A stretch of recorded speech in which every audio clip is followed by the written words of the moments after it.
All hail the beard, it's your boy Big Beard B, and we are back for another edition of Big Beard Business. As you know, it is that time of year again, and we are hitting you off with a banger. Yes, man, we're talking about the top 10 designer fragrance list of 2022. Now, I always like to preface this that this may not be your top 10, but these are fragrances that I plan on wearing this year, specifically in spring. Give them a little bit more attention, and maybe you would like to do so as well. Whether you're looking for yourself, a friend, or a peer, a loved one, they may enjoy these fragrances as well. So without any further ado, let's go ahead and hop into this list and get down to Big Beard Business.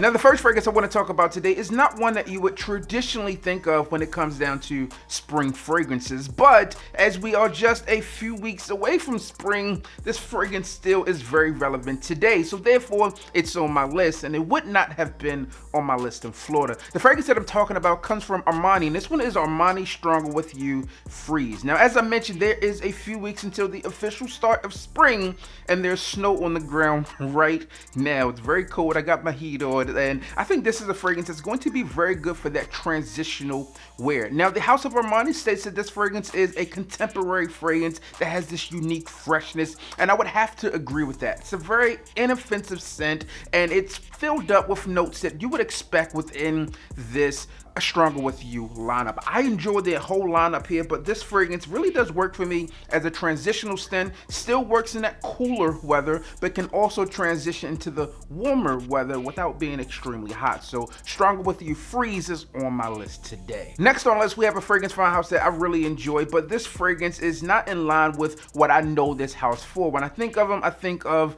the master of seduction, Mr. Tom Ford himself, and this one is Tom Ford's Great Vetiver. Now, I have this love relationship with Great Vetiver. Now, you get Vetiver as the prominent notes here. There is some spices, and then there's also some woody notes. To me, this one is a elegant fragrance. It really embodies and captures what Tom Ford is all about. This one is sophisticated, but it also has this touch of sensuality, although this one is not one that I would say is a sensual scent. This fragrance does wear well. It performs at good longevity on this fragrance, and it's one that I am always super excited about, and I do carry it along with me during transitional stages within moves that I may be making. I really enjoy Tom Ford's Great Vetiver for a variety of reasons, and that's why it's on today's list. I'm happy to get it back in the rotation. If you want one to wear to the office, then definitely give that one a look. As we transition into this next fragrance, this one really provides this seamless blend of geranium, lavender, and some woody notes, and it was really hard for me to put this one on this list because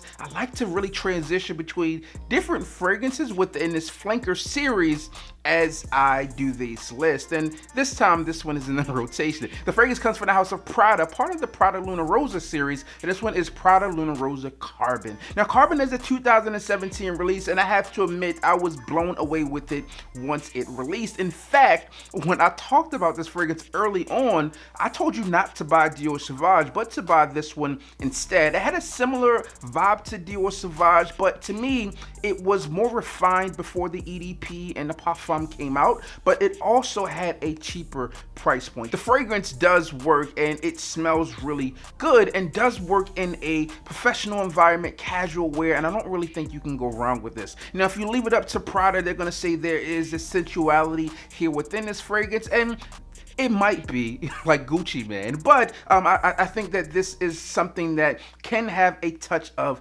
class to it and work well in almost any situation. So be sure to get this one on your list. Save a little bit of coin, maybe not as much as you once would have saved, as it's not as readily available as it once was, but great fragrance from the house, in my personal opinion, Prada Lunarosa Carbon. Now, as we transition into our fourth fragrance on today's list, this fragrance does things a little bit different than what I was expecting, because I wasn't expecting much, but I do like this fragrance. The fragrance comes from Hermes, and this one it's H24. Now, when I think of the fragrances that released last year and compare it to this one, they are quite different from one another. When I say one another, I mean the vast variety of fragrances from a designer perspective that released versus this one here. This fragrance to me is a little bit different, and although it's not mentioned, I still feel like there's some pear within this fragrance, but that's just me. This has this metallic vibe to it. It's said to be sensual, and I could see that ever so slightly, but from my perspective, this fragrance is more of a bright, vibrant fragrance that can cause some attention, but more so by the way of how elegant this fragrance is. It has a slight metallic vibe to it. You also get some woods and some florals within this fragrance, and again, it's very upbeat and a very bright fragrance. So not bright in terms of citrusy, but it does have a very airy, uplifting feel to it that I think also has a touch of class and sophistication, which you would expect with the Hermes product. So there you have it, Hermes H24. Interesting story about this. I was recently in Saks, and I'm about to go back down there again. And this is one of the fragrances they try to get to me because they are getting great success with that one out in stores. And speaking of having great success with things, I had a subscriber, Prolific Hendrix, reach out to me on Snapchat, and he's like, yo, B, I live in the Bahamas and I need something to rock. And I said, you know what? The spring fragrance video is going to be releasing soon. I got you. So shout out to you, my guy. Hopefully you can find these products within your localized area, or you can get them shipped into you.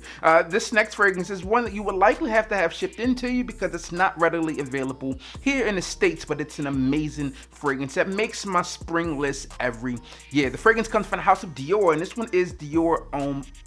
Dior Homme to me is really just a magnificent take on what the original Dior Homme was. With Dior Homme, you still got that sexy Tuscan iris here, but you also got bergamot. You also had some Virginia cedar in this fragrance, and it really, for what its time frame was, really just kind of disregarded everything that was going on. It wasn't your cliche, typical Dior Homme scent, but if things are going the way they have been going, then we would likely see this one come back, and I would be super excited to do that. This fragrance is one that I really enjoy. I love it. I've talked about this fragrance over and over again. This one has been in my spring rotation, I don't know, since 2018, right, over and over again. So this is one that I would recommend to you. If you're looking for something a little bit different than the norm, not quite Dior Homme Cologne, not quite Dior Homme, then I think Dior Homme is a fragrance that you will love.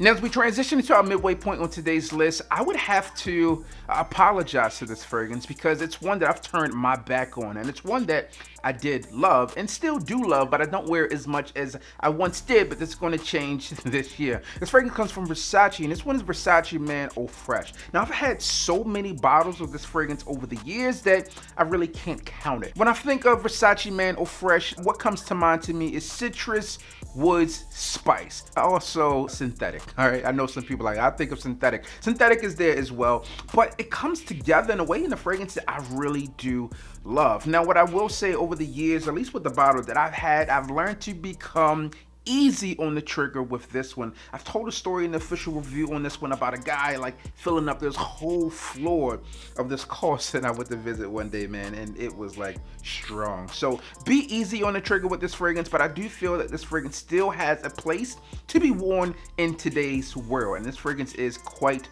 old. So I would like to see this one remastered as well. Can they do something a little bit different here? So be sure to check that fragrance out. Get that one back in your list, into your rotation. Let's give it up for it. It's a living legend. The next fragrance is one that I also think is just an amazing fragrance, and one that I haven't worn as much as I used to, but the fragrance still does work today. I have almost every fragrance a part of this lineup, this flanker series, and this one comes from Bulgari, and this one is the Bulgari Man Wood Essence. Now, when this fragrance released, it was quite a while since they had provided something that was worthwhile in my opinion, but they released this fragrance and it was just a masterpiece to me in terms of what designer fragrances were doing at that time. Bulgari Man Wood Essence is benzoin, cedar, wood, lemon, and you know, a lot of fresh notes here, and a play back to the original more so than some of the others, but the added wood within this fragrance really made it well. From this one, they went on to do like a flanker of this one, which was Bulgari Man Wood Essence Neroli, but this one here is the top tier in my opinion. So be sure to try this fragrance out. If you have not gotten your nose on it, I don't think you'll be disappointed, especially if you want something a little classy and a bit different than the norm.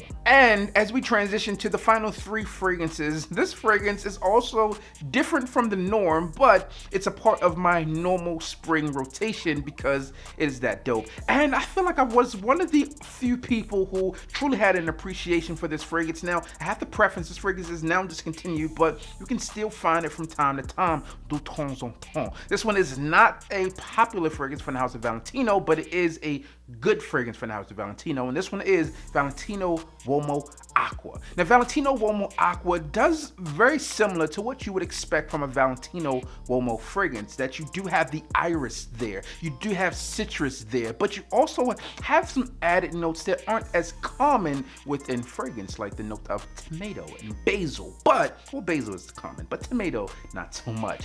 This fragrance did not get the love that I feel it deserved when it was readily available. But if you're looking for something, again, different from the norm, that is great. I mean, I think this fragrance really does well for what this fragrance is all about. This fragrance really still masters that Irish note within this non-lipstick way. Now, the only thing that you would have to really complain about with this fragrance is the overall longevity of the scent, and then maybe the dry down is not as perfected as it could be. But outside of that, this is a nice fragrance that will really wear well. Compliments could come in with this fragrance, not the compliment monster, not a beast as per se, but compliments are known to happen with this fragrance, at least for me. That's why it stays in the rotation, because it's different. It's not the average smell that people come to expect, and I think a lot of people out there will enjoy that one if they just give it a chance. But that's just me. That's my thoughts and opinions, and not necessarily represent the views and opinions of the masses. Now, the next fragrance on my list is one that you would likely have to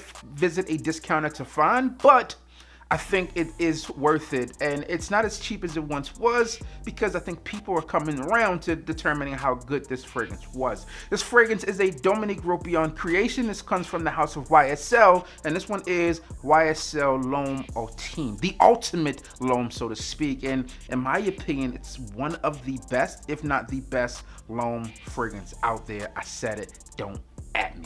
This fragrance really does a lot of things, right? So you have some cardamom here, you have some ginger, you have some rose, you have some geranium, and then obviously you have a slew of woody notes within this fragrance that really just combine well. There's a sensual component to this fragrance. You also get some freshness here. If I did not mention, I think there's some grapefruit or some bergamot here, but this is a fragrance that I love, right? I enjoy wearing, and it really did wonders for me down in Florida. And finally, the last fragrance I want to talk about today is a fragrance from Maison Margiela, and this one is Under the Lemon Tree. Now, Under the Lemon Tree is one that I expected to be this overindulgence of lemon and citrus and come off as a cleaning product, right? But we know that Maison Margiela does a lot of things well when it comes down to really replicating, and this one is a part of the replica series, points in times and really just situations. Now, this one is called Under the Lemon Tree, and as I always say here, I've never been under a lemon tree, so I can't say if it does or does not smell like you're under a lemon tree. But what I can say, in my opinion, that this one does have a delicate blend of citrus. So you do get a lot of lemon here. It's a fresh citrus burst of lemon, but it doesn't come off like a cleaning product to me, because at times when you get a lot of citrus heavy fragrances, then sometimes people tend to reference them as a cleaning product, right? That's a easy way to do it. But to me, I don't get that, right? With this one, I still get something that is refined for what it is. It's airy and it's still elegant. Now, it does sit closer to the skin. It's not a projection monster, but I think that's part of the beauty within this fragrance, that it does have this classy feel to it. And I think this fragrance does work for both men and women. Now, it is listed as a unisex fragrance here on the bottle, but it's also relaxing, it's bright, and it's a fresh fragrance, and it's one that is not the most popular from the house of Margiela, but I think for the springtime, this is not quite a summer fragrance, but for the spring, this is going to be your perfect blend and balance of that citrus component with that clean feel. Margiela would call it alluring, right, or sensual, but I feel like it has a interesting twist. It's enough to kind of say, hey, what do you have on, and you know, get the conversation started from there. Not like a compliment beast, but it is there specifically more so in that close encounter situation. So those are 10 fragrances that I'm looking forward to wearing this spring. As always, I would love to know what you have on the roster. What are you going to be wearing most this spring? As always, I'm your boy, Big B. Don't forget to like, comment, and subscribe. Tell a friend that we are back again. And you already know what I need you to do. Just hit the goddamn bell.